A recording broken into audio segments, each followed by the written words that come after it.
Hola, hola, hola, ¿qué tal? Buen día para todos. Bienvenidos a un nuevo programa de Ambiente y Medio en su 9ª temporada, que es, dicho sea de paso, el único y el mejor programa de ecología de la televisión argentina. ¿Cómo estás? Muy bien, ¿y vos? Bien, muy bien, por suerte. Espero que del otro lado también.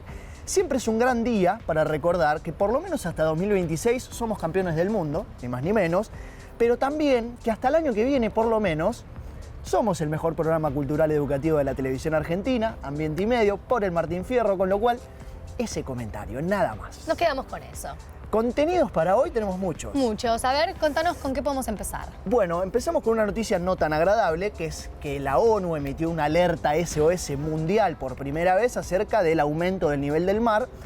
Y bueno, vamos a hablar de lo que significa justamente una alerta que no había sucedido antes. Tal cual, es algo muy preocupante porque la mayor parte de las ciudades más importantes del mundo están sobre el nivel del mar, con lo cual esto enciende alarmas preocupantes. El señor Antonio Guterres, que es muy tentador decirle Gutiérrez, pero es Guterres, es el jefe de la ONU y es el que emitió este comunicado que preocupa.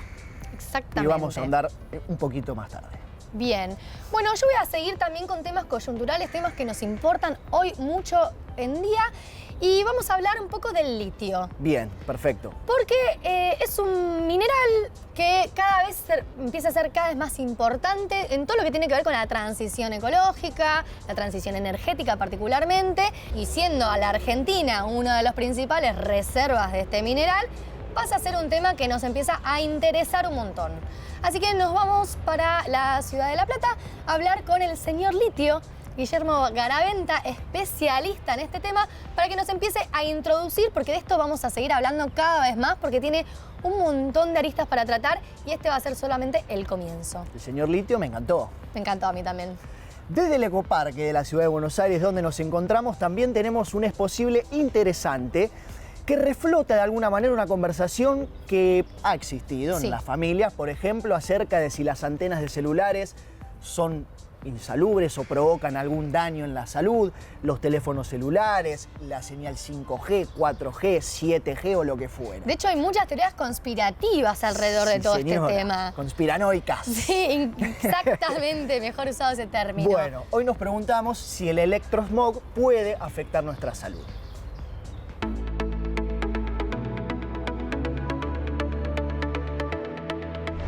¿Es posible que el electrosmog afecte nuestra salud? Es invisible pero omnipresente.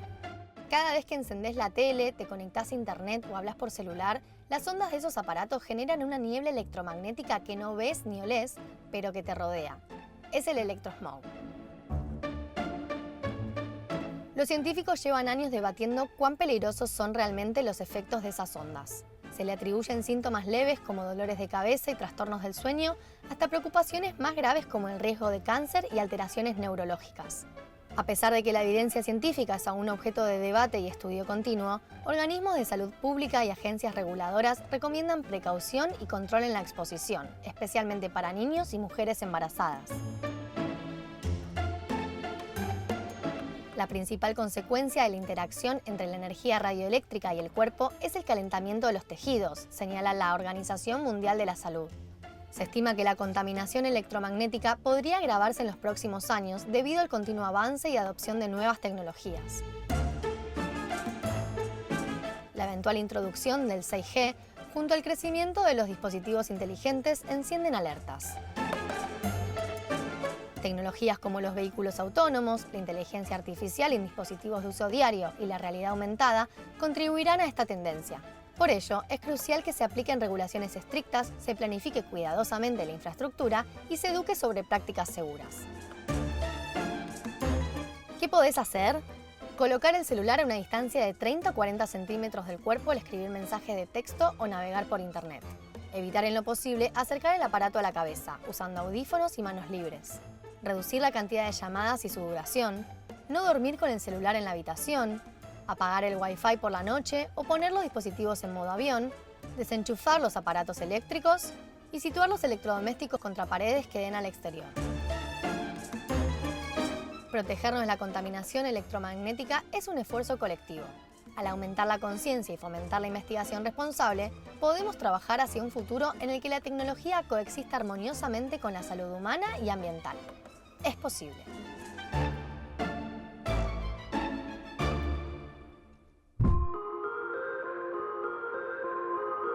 En el marco del 53º Foro de las Islas del Pacífico, el secretario general de las Naciones Unidas, Antonio Guterres, lanzó, por el aumento del nivel del mar, una alerta SOS a nivel mundial. Save our souls, salvad nuestras almas, es lo que pareciera estar gritando el jefe de la ONU desde Samoa y Tonga, advirtiendo que nuestros océanos se están desbordando. La media global del nivel del mar en los últimos 3.000 años ha crecido de manera disparatada y la razón es muy clara. Las emisiones de gases de efecto invernadero producto de la quema de combustibles fósiles sin control y de manera abrumadora.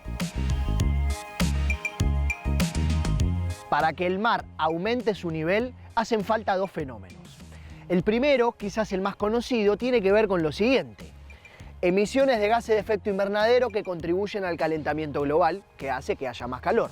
Un calentamiento global que provoca que los glaciares y las capas de hielo se derritan, generándole al mar y a los océanos más volumen. Pero por el otro lado, una de las características de los océanos y los mares tiene que ver con absorber calor. Y la realidad es que en los últimos 5 años han absorbido más del 90% del calor global, provocando que, mientras el frío se contrae, el calor se expande, por lo tanto, aumenta su espacio. Si bien todos los océanos han visto su espacio y su volumen crecer, el Océano Pacífico es el que se ve más resentido. No solamente porque ha aumentado más que el resto, sino por la vulnerabilidad de sus islas.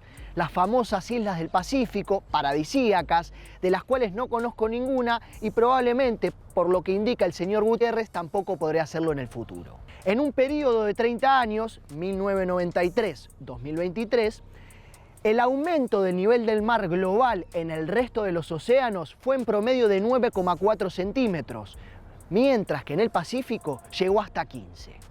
Y esto se ve reflejado en la diaria en consecuencias como inundaciones costeras que se ven cada vez más con mayor frecuencia, porque lo que hace el calentamiento global y el cambio climático no es inventar fenómenos, sino agudizar los ya existentes.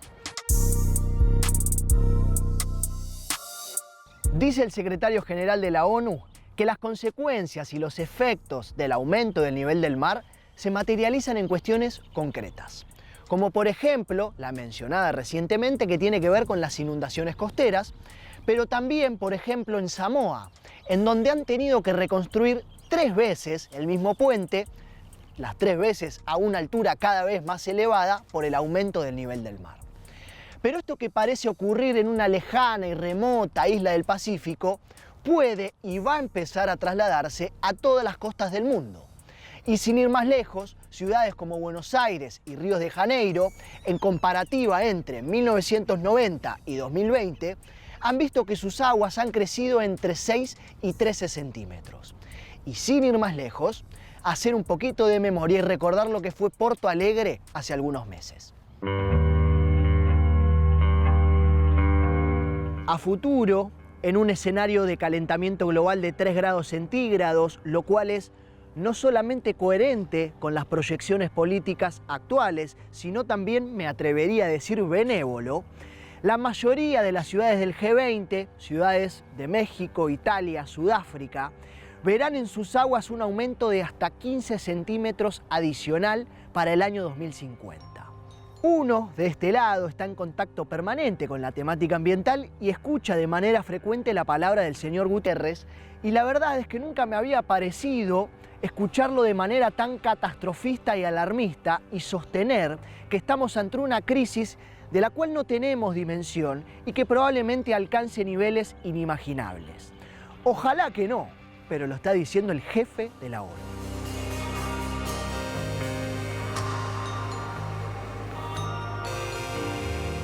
Es difícil a veces cerrar este tipo de noticias tan preocupantes de una manera o con un mensaje que sea esperanzador. De todas formas, comprendo al señor Guterres en alzar su voz para que sea escuchada, pero no creo que sea un camino que debamos tomar nosotros si el de la escucha, el del aprendizaje, exigir y demandar, y sobre todo tratar de contribuir para alcanzar una prudente relación entre adaptación y mitigación. Y seguir porque el camino es largo.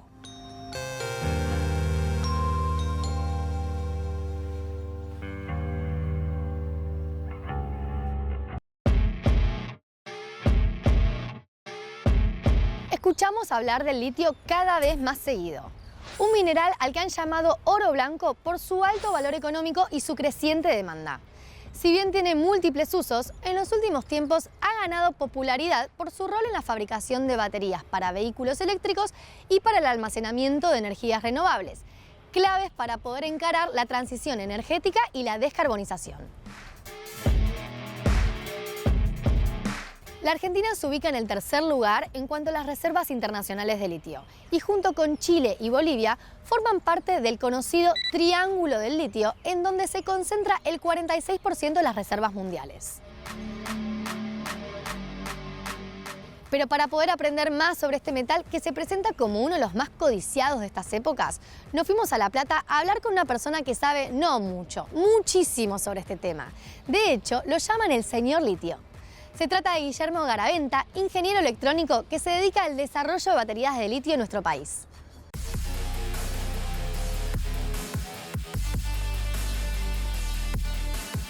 Argentina, Bolivia y Chile tienen las reservas de litio de más alta pureza, el litio de más fácil extracción y por ende el litio más barato. Al ser un recurso estratégico, y estratégico digo porque no solamente sirve para movilidad eléctrica, tiene aplicaciones en muchas otras ramas como son los medicamentos, los aluminios con litio son aeroespaciales, los vidrios, los cerámicos, las grasas de litio, que fueron las primeras en el mundo que usaron el litio, y obviamente las pilas, pero también en los reactores nucleares. Eso lo hace estratégico, y el hecho de tenerlo tres países como Argentina, Bolivia y Chile vulnera las capacidades de países que tienen altos desarrollos con litio, pero no cuentan con él. Por eso es que es estratégico, por la vulnerabilidad que generan países de altísimo poder científico-tecnológico. El mundo necesita y requiere el litio que tiene Bolivia, Argentina y Chile, con lo cual vas a escuchar cosas como que el litio del negocio es hoy, que hay que sacarlo ya, porque el negocio es hoy, y no es real, no es real. Esa es la realidad para confundirnos, otra de las fake news dando vuelta, no solamente con el litio, con tantas otras cosas, para depredar rápidamente, porque no es un negocio, sino más allá de algunos años, y no es así. La realidad es que el mundo requiere mucha cantidad de litio, Elon Musk requiere mucha cantidad de litio para poder afrontar su producción anual de autos. Y él, si lo tiene ahora el litio, él puede proyectar esa producción de autos con una tranquilidad mucho mayor que si no la tiene hoy y la tiene que pelear año tras año. Lo mismo pasa con las empresas japonesas y chinas, ¿no? Bueno, pero fundamentalmente ese dicho de que el litio es hoy el negocio, o que no es tan puro, o que cuesta mucho después, no es cierto. Es uno de los más puros, y nosotros tenemos reservas de litio con la producción que hoy tenemos por más de 200 años, podemos volver al mundo. Las baterías de litio son hoy la alternativa en la movilidad eléctrica porque tienen una altísima capacidad de almacenar energía, cosa que otras pilas o baterías en el mundo no lo tienen. El litio le da al mundo la posibilidad de pensar en autos puramente eléctricos, es decir, no híbridos, solamente con baterías y motores eléctricos. Y es debido a justamente esa capacidad de almacenar energía de una manera 3-4 veces más grande que lo que sería, por ejemplo, las baterías de plomo. Una de las grandes ventajas que tiene el litio, que cuando uno hace las cuentas teóricas de las químicas de cada una de las tecnologías, muchas de estas químicas no han llegado a su techo tecnológico en la realidad. Es decir, cuando uno calcula, ve que la potencialidad de esa química utilizada en esa pila de litio específica está mucho más arriba de lo que se está obteniendo hoy. Las investigaciones que hagamos en Argentina, principalmente, y también en el mundo, van a llevar a que las pilas de litio en 10, 15, 20 años vayan tomando volúmenes cada vez más pequeños, y eso es una gran ventaja para el desarrollo de la electromovilidad. Las baterías de litio lo que te dan, al tener tanta energía almacenada, y mucha más que lo que son las tecnologías anteriores, como níquel-cadmio, como níquel-hidruro, como plomo-ácido, te dan una autonomía muy grande, porque al tener tanta cantidad de energía almacenada por unidad de volumen, eso te da la posibilidad de consumirla en varios kilómetros en un vehículo, o en un avión, o en un satélite, o en un cohete. Y eso lo que beneficia es que con pequeñas baterías de litio, pequeñas entre comillas, estamos hablando capaz que de baterías de 100 kilos, podemos movilizar vehículos de 700 kilos en 80, 90, 100 kilómetros de autonomía a velocidades de, por ejemplo, 70 kilómetros por hora.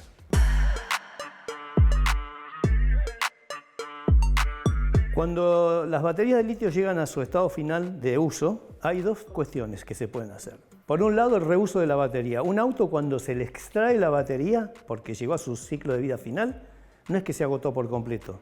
Todavía le queda un 80% de estado de carga útil, con lo cual uno lo podía trasladar a una escuela, a un centro de diagnóstico, en un pueblo, en un campo, en un lugar de fronteras, no sé, en gendarmería, de tal manera de seguir usando esa batería como respaldo de un sistema eólico o solar. Pero una vez que se terminó ese ciclo, segundo ciclo de vida, y bueno, el reciclaje. El litio hay que reciclarlo, y es reciclable en un 90% de su totalidad. Hay tecnologías mucho más fáciles de reciclar, como lo son las de litio y hierro fosfato, porque no tienen nada de contaminación. No hay cobalto, no hay cadmio, no hay mercurio, no hay plomo. Y hay otras, como las de altísima energía, que sí tienen cobalto, y entonces ahí el proceso es un poco más complejo. El desarrollo nacional del litio empieza más o menos en el año 2003, cuando nosotros desde la Universidad Nacional de La Plata empezamos a trabajar en apoyo al área espacial. El área espacial estaba creciendo en nuevos satélites, como el SAC-C, el SAC-D, el SAOCOM, y estaba la posibilidad de estudiar esa tecnología para bajar el peso de las baterías que se estaban pensando usar en esos satélites. Actualmente, trabajando en el Centro Tecnológico Aeroespacial, seguimos desarrollando baterías. Somos referencia en la construcción de baterías en la Argentina. Hemos trabajado en baterías de todo tipo de vehículos, en aviones, en cohetes, en radares, en satélites, en aplicaciones militares, en triciclos, en patinetas, en colectivos.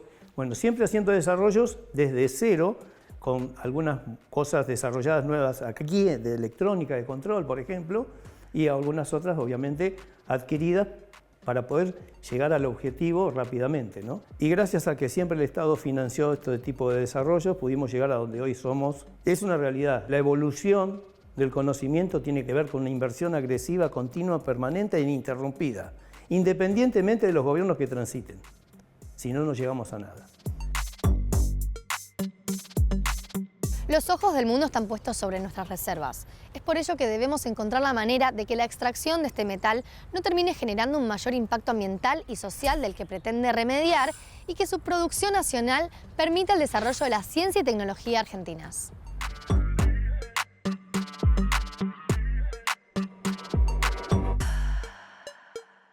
Separar nuestros residuos en casa es el primer paso para dar marcha al circuito del reciclaje.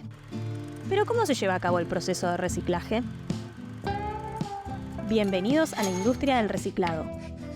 Un curso para aprender cómo se producen y cómo se reciclan los materiales más utilizados en casa. ¿Sabías que el vidrio es infinitamente reciclable? ¿O que el 75% del aluminio que se consume proviene del reciclado? ¿Que podés evitar que una botella de plástico tarde 400 años en degradarse? ¿O que una tonelada de papel reciclado salva a 17 árboles? En un mundo en donde solo el 14% de los residuos se reciclan, conocer la magia de su proceso es fundamental, y para eso está este curso. Prepárate para dejar tu huella positiva en el planeta.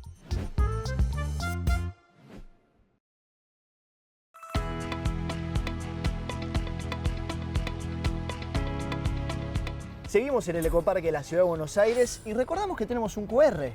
Claro que sí, pueden acercar su celular, así se pueden adentrar a nuestro mundo de comunicación ambiental.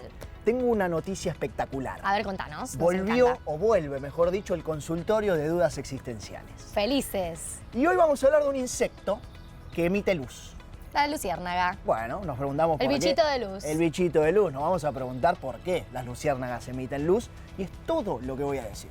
Me encanta este tema. Un temón. Temón. Aparte de duda existencial si las hay. Por supuesto. O sea, aplica. ¿Por qué tuvo que la luciérnaga desarrollar la posibilidad de emitir luz para sobrevivir en este mundo? Increíble. Bien, ¿vos qué tenés? Bueno, yo voy a seguir con estos emprendimientos que buscan darle una nueva vida a un residuo. Y este residuo es especial, porque aparte nos agarra justo en pretemporada. Ahora que arrancó el calorcito y que por ahí si tenemos la suerte de irnos a alguna pileta, a algún amigo, a algún Mallita. familiar, ¿qué encontramos ahí? Los inflables. Bien. Estos muñecos que nos ayudan también a disfrutar un poquito de la pileta, pero sin embargo se pinchan muy Sí, fácil y fácilmente. mueren. Sin embargo, es un material muy útil, es un plástico que dura para siempre. ¿Se puede hacer otras cosas?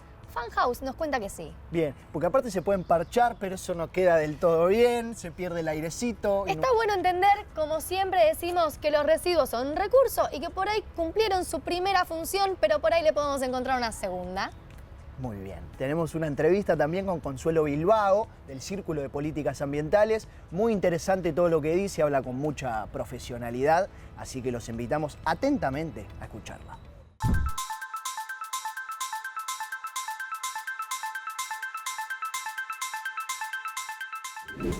Directora política del Círculo de Políticas Ambientales, hoy recibimos con una muy cálida bienvenida a Consuelo Bilbao, Ambiente y Medio.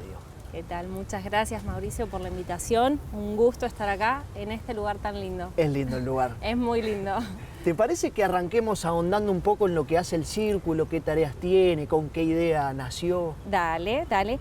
El Círculo de Políticas Ambientales es una organización relativamente joven, la que los formamos parte no tanto, hace muchos años que venimos trabajando en el tercer sector, la mayoría somos de otras hemos tenido experiencia en otras organizaciones por muchos años y lo que buscamos es principalmente trabajar en incidencia de políticas ambientales, hacemos investigación, hacemos divulgación y también capacitación.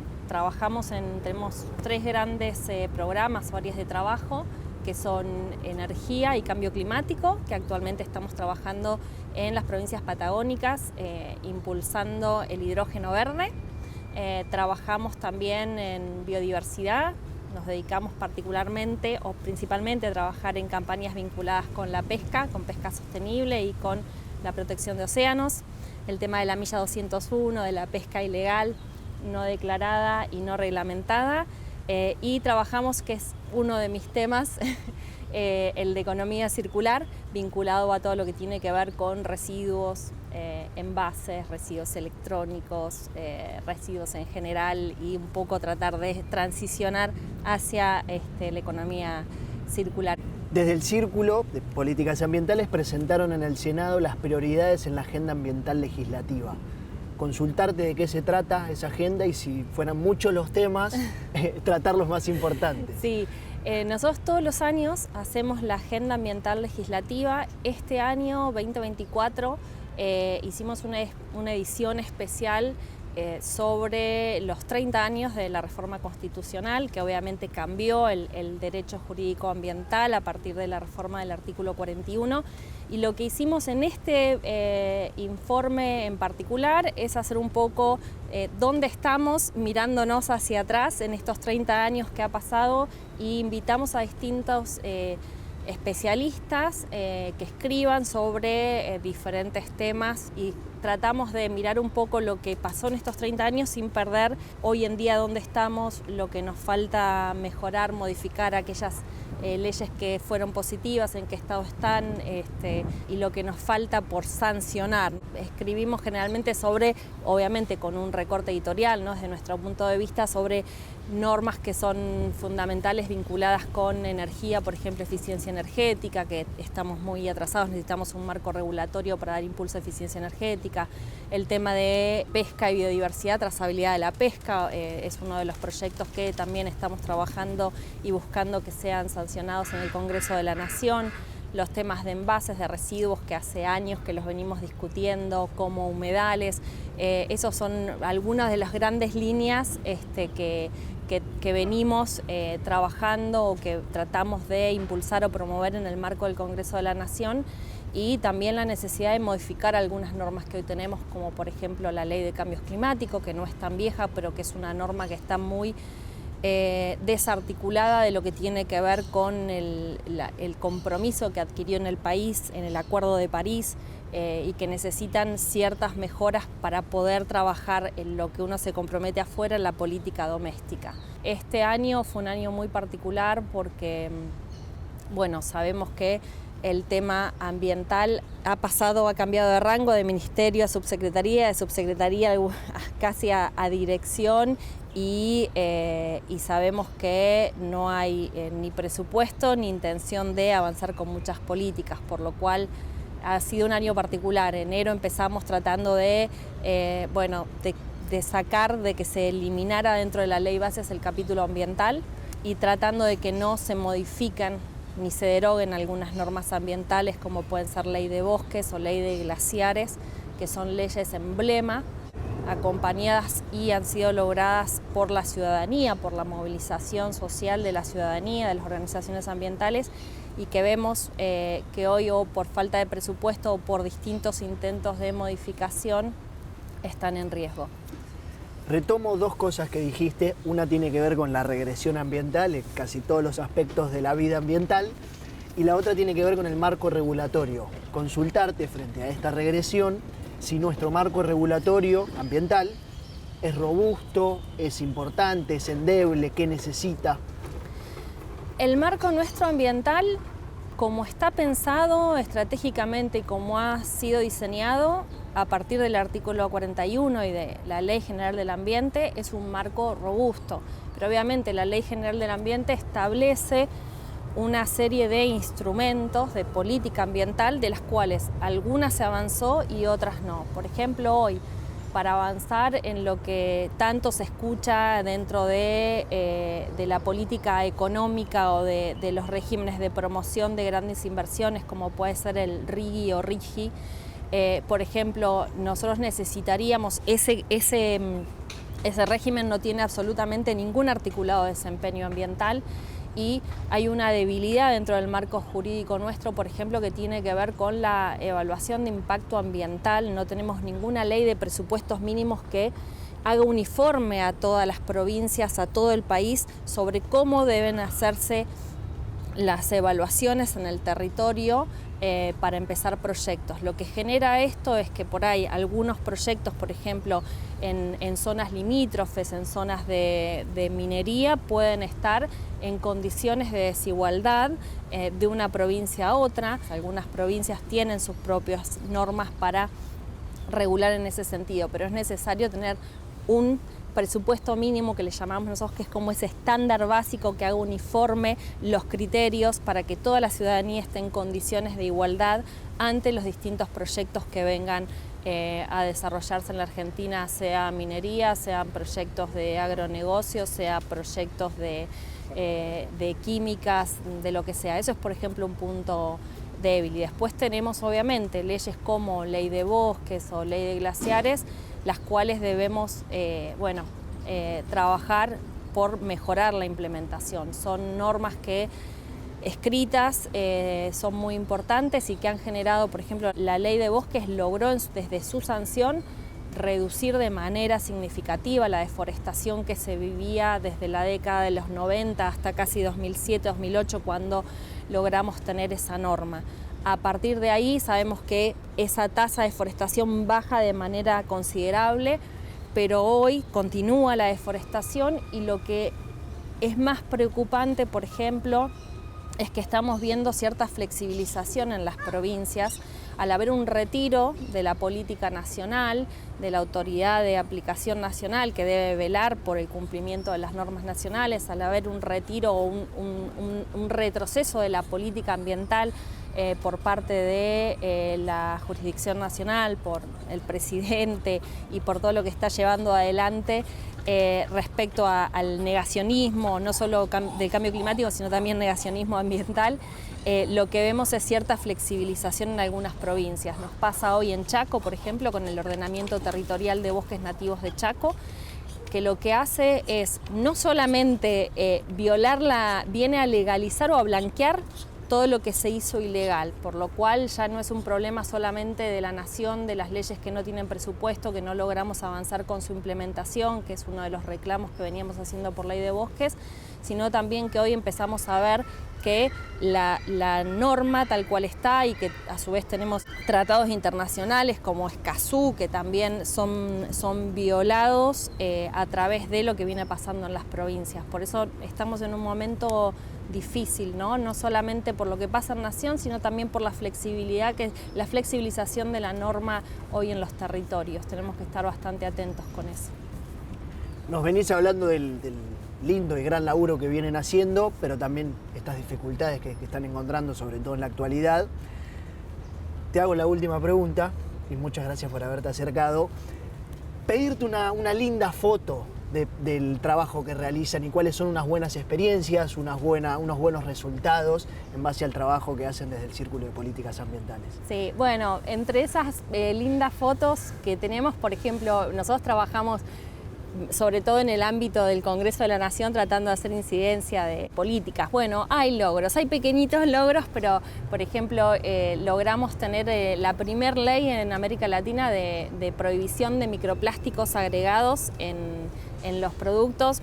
Muchas veces los dentífricos o productos de cosméticos tienen aditivados microplásticos, que sabemos que hoy es un gran problema el tema de los plásticos en el ecosistema. Dentro de las cuestiones que nos dan satisfacción es cuando los proyectos son tratados, cuando los proyectos avanzan, y más allá que no siempre uno puede lograr tener la política o la norma, que haya avances. Por ejemplo, en trazabilidad de pesca en los últimos años ha habido avances desde el Ejecutivo en pequeñas fases de avanzar con datos para hoy poder saber cuál es la situación cuál es el origen de lo que uno pesca y lo que consume. Bueno, esas son satisfacciones de a poquito de instalar un tema, de que se vayan haciendo modificaciones o avances en la jurisdicción, en este caso nacional, son satisfacciones.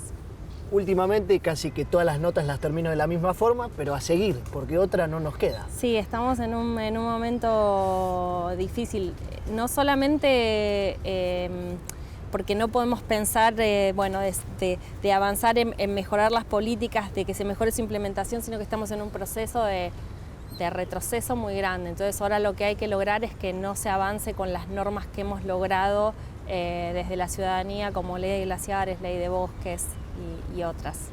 Así será. Muchas gracias, Consuelo. Y nosotros, como siempre, seguimos con más Ambiente y Medio.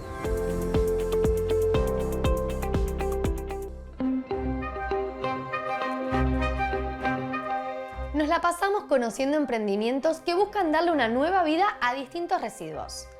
Hay algunos residuos que, como no los generamos todos o no los generamos todo el tiempo, pasan de largo.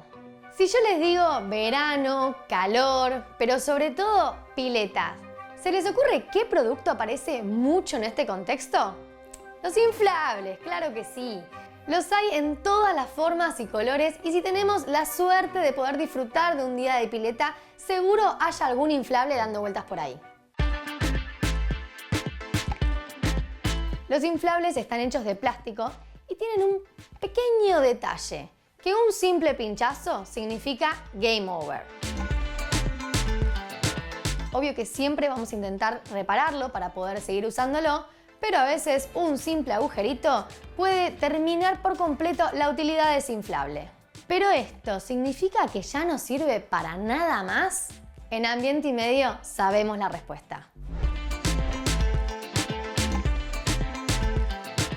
A mí me parece como muy divertido poder resignificar un material, ¿no? Algo que ya está hecho y se rompió, poder darle un nuevo uso, eso me parece como muy divertido. No crear algo nuevo. Seguir gastando en tela, seguir creando en tela me parecía aburrido, me parecía que no tenía sentido seguir contaminando más, sino que, a ver, de esa contaminación, de lo mucho que hay, ¿qué se puede hacer para rescatarlo, no? Funhouse es un proyecto de moda sustentable donde se hacen productos de uso diario a partir de descartes de inflables de pileta y colchones inflables. La gente, cuando se les pincha y no los pueden usar más, me contactan, me los donan y yo ahí hago diferentes productos como riñoneras, carteras, mochilas, un poco de indumentaria, ahora probando cosas nuevas, para reutilizar el material, que es un material que es muy contaminante, y está muy poco tratado por las empresas de reciclaje, ¿no? Pasé por varios materiales antes de empezar con este. Antes hacía cosas con tela, cuando empecé a vender las cosas, pero el packaging lo hacía con sachet de leche. Y digo, bueno, si tengo un emprendimiento y el packaging lo hago con sachet de leche, ¿por qué no hacer todo el emprendimiento que sea sustentable? Empecé con las bolsas para alimento de animales y no me quedaba tan bien como yo quería y fui probando hasta que encontré los inflables un día que estaba en mi casa, porque mi vieja, viste, nos regalaba de vez en cuando a mí y a mi hermana unos inflables. Y estaba pinchado el inflable. Digo, ¿esto qué vas a hacer con el inflable? No, lo tengo que tirar, no sé qué voy a hacer, me dice. Yo, bueno, pará, me lo voy a llevar a La Plata a ver qué puedo hacer. Y como lo que más fácil me salía era hacer las riñoneras, empecé a hacer con el inflable las riñoneras. Los productos tenemos un popurrí. Hay como algo más de moda, como unos chalequitos, como unos corsets. También hay carteras, mochilas, riñoneras, como algo así de uso más diario, más común. Y un poco de indumentaria, algunos chalecos, unas camperas grandes. Me gusta que se note que es un inflable. Por eso le dejo los picos, las cosas grandes. Y también como yo soy diseñadora de indumentaria, me gusta jugar más con eso. Por eso los productos hay muchos y bastante limitados, porque es aburrido hacer siempre lo mismo para un diseñador. Entonces poder dejarle los picos, poder dejarle las escrituras de advertencia y demás, de todo lo que tiene un inflable, que además las advertencias son gigantes. Entonces está bueno como en la ropa o en los productos leerlos, qué tiene. Eso me parece divertido y porque además el inflable es muy familiar. O sea, de jugar, de que te lo compraban o que te lo compras es muy familiar y cuando la gente los ve a simple vista a veces no se da cuenta de lo que es un inflable de juguete y después cuando yo se los digo me dicen, ay, sí, es un inflable, no puedo creer. Y es un producto que está muy bueno, es muy útil y está bueno jugar con los colores, la materialidad, las formas. Es para algo que a un diseñador le gusta siempre y es divertido. Bueno, hay diferentes tipos de materialidades inflables. Está el inflable de pileta común, que es como la camita que tomamos sol. Y después también junto los colchones inflables, que esos suelen ser materialidades mucho más grandes, capaz que de 2 metros, porque las camas de 2 plazas son mucha cantidad de inflable. El grosor un poco más ancho, pero también es algo que tarde o temprano se termina pinchando, ¿no? La gente para adornarme los inflables puede, bueno, o mandarle por Instagram, que ahí está toda la información, hacemos envíos y demás. Y están los puntos de acopio en Cava, los puntos verdes, que ahí son muy útiles para nosotros los emprendedores porque juntan ahí diferentes materialidades y ahí también los pueden llevar, los pueden acercar, yo paso a buscarlos. El impacto que es el principal del emprendimiento es generar conciencia, ¿no? Generar conciencia de cómo consumimos, por qué consumimos, dónde van a parar nuestros productos cuando ya no los usamos más, ¿no? El envoltorio. Yo siempre digo que ya que somos humanos y tenemos que consumir, por lo menos hacer algo, ¿no? Con el envoltorio, ya sea separarlo, reciclar en nuestras casas. Y bueno, si tenés la oportunidad de tener un emprendimiento sustentable, muchísimo mejor. Seguimos sumando distintos residuos, diferentes materiales recuperados que pueden ser transformados en nuevos productos. Seguimos profundizando en este camino del suprarreciclaje y de la economía circular que nos invita a mirar a los residuos con otros ojos de tal manera de que puedan mantenerse junto a nosotros durante mucho más tiempo. Quédate con nosotros que todavía hay más Ambiente y Medio.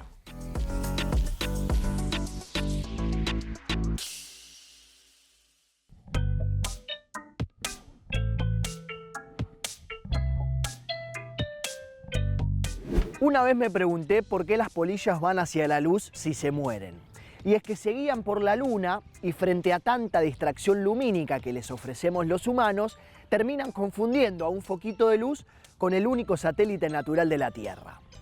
También me he preguntado muchísimas cosas que no han llevado absolutamente a nada, pero entre bichos y luz están los bichitos de luz. Así que dándoles la bienvenida a un nuevo episodio del Consultorio de Dudas Existenciales, hoy dedicada a nuestra queridísima Lu Dorigo de la Fundación Ambiente y Medio, ¿por qué las luciérnagas emiten luz?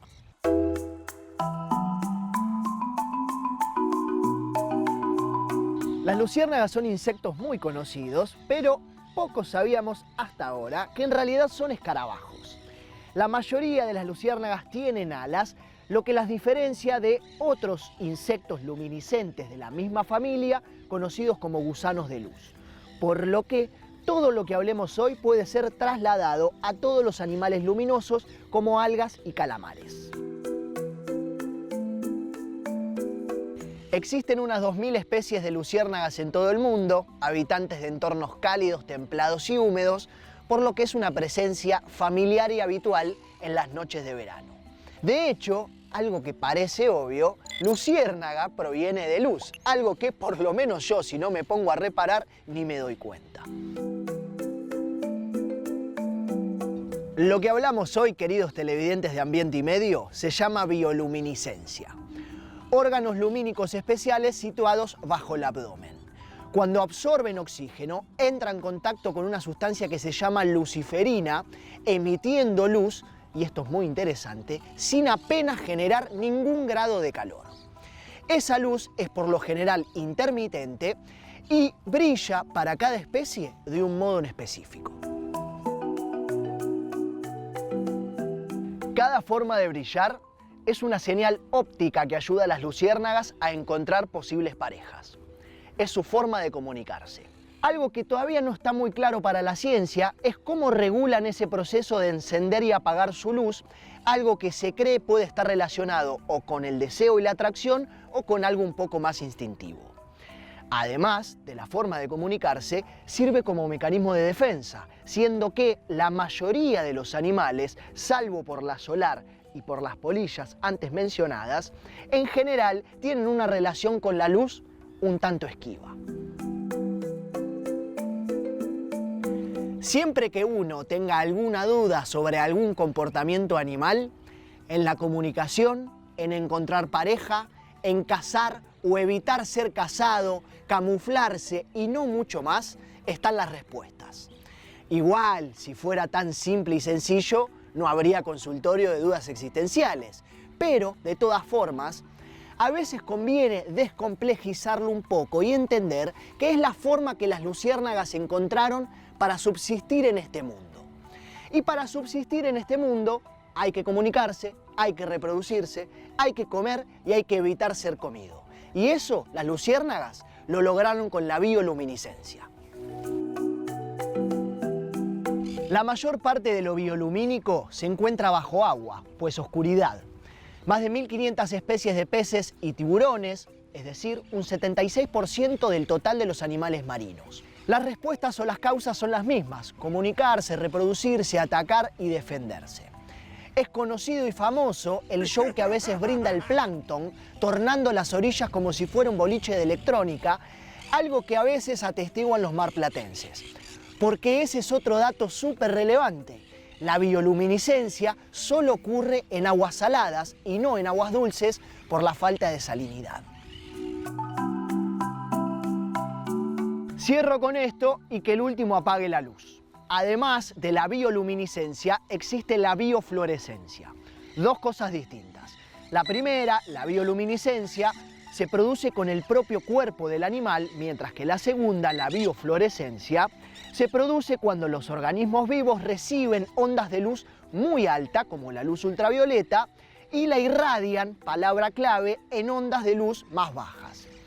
Los gatos blancos, los osos polares o los ornitorrincos ven que su pelaje se torna verde azulado cuando reciben esa luz UV.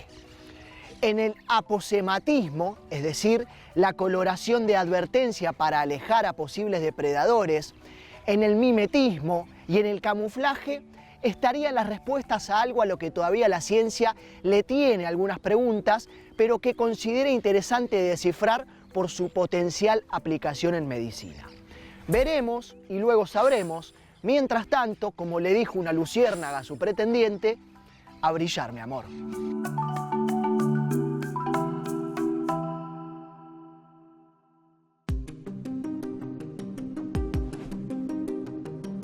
¿Escuchaste hablar de los nanoplásticos? Son partículas diminutas que se encuentran en el agua, la tierra, el aire y nuestro cuerpo. Para entenderlo mejor, un microplástico mide menos de 5 milímetros. Surge de la descomposición de productos plásticos grandes o de la producción industrial, como por ejemplo el glitter. En cambio, un nanoplástico es 700 veces más fino que un cabello humano.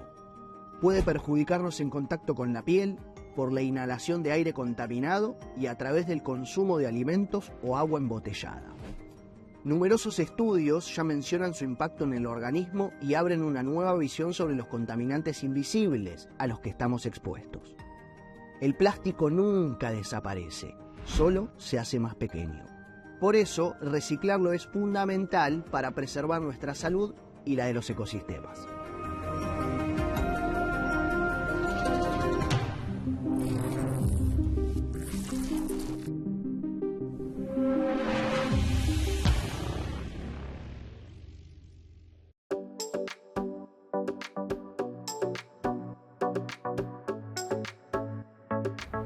No fue hasta la Segunda Guerra Mundial que los agroquímicos, pesticidas, insecticidas o como quieran llamarlos, empezaron a formar parte cotidiana de la agricultura. No es extraño pensar esto porque en este auge de la industria química armamentística, con Oppenheimer a la cabeza, desesperado por querer encontrar la fórmula de la bomba atómica para matar a medio mundo, en ese millar de pruebas y experiencias que se realizaron, se descubrió que determinadas sustancias aplicadas en determinadas cantidades no mataba a los seres humanos, pero sí a los insectos, y me permito decirlo, luego sí también a los humanos. Rachel Carson fue una bióloga estadounidense que escribió este libro llamado Primavera Silenciosa, que a pesar de lo que puede sonar su nombre, no tiene nada de literario, sino que es un trabajo de relevamiento en donde la bióloga nos explica por qué socialmente, económicamente, políticamente, ambientalmente, sanitariamente, los agroquímicos destruyen todo a su alrededor. A partir de este libro, se dice que se formó un movimiento ecologista en Estados Unidos que llevó a que el Departamento de Agricultura prohibiera el uso del DDT, que es la sustancia en la que más hincapié hace este libro, que tiene consecuencias absolutamente nocivas y que justamente a partir de esta redacción fue prohibido, con otras variantes a día de hoy y con otras sustancias, pero realmente fue una victoria. Este libro es un clásico del ambientalismo y recomendamos leerlo. A mí me pasa en general que soy un poco obsesivo con algunas cosas y necesito terminarlo. No es necesario probablemente terminar un libro bastante largo, muy técnico, pero sí recomendamos al menos tenerlo en cuenta, leerlo cada tanto. Me parece un datazo porque aparte es una problemática que la verdad nos preocupa muchísimo a todos en este momento, en el que nos dimos cuenta, como bien decías recién, que en el largo plazo efectivamente empieza a tener un efecto sobre nosotros, sobre nuestros cuerpos, sobre nuestra salud, y por ende tenemos que empezar a prestarle un poco más atención a la evidencia científica que existe. Se dice que el mayor problema ambiental que tiene la Argentina es la basura y a veces los incendios y las fumigaciones nos hacen dudar bastante de eso. Con un movimiento de pueblos fumigados y madres que trabajan justamente por estos derechos, teniendo a sus hijos con consecuencias muy duras, con lo cual probablemente leer este libro sea un buen primer paso para entender la problemática e involucrarse de la manera que se pueda. Tal cual. Y así nos despedimos de este hermoso, increíble programa. Nos vemos el domingo que viene. No se olviden que se pueden suscribir a todas nuestras cuentas, a nuestras redes, a nuestro canal de YouTube, que a nosotros nos va a servir un montón y ustedes van a poder tener acceso a toda nuestra información. Activen la campanita, dale. Y nos vemos el domingo que viene. Chau. Nos vemos.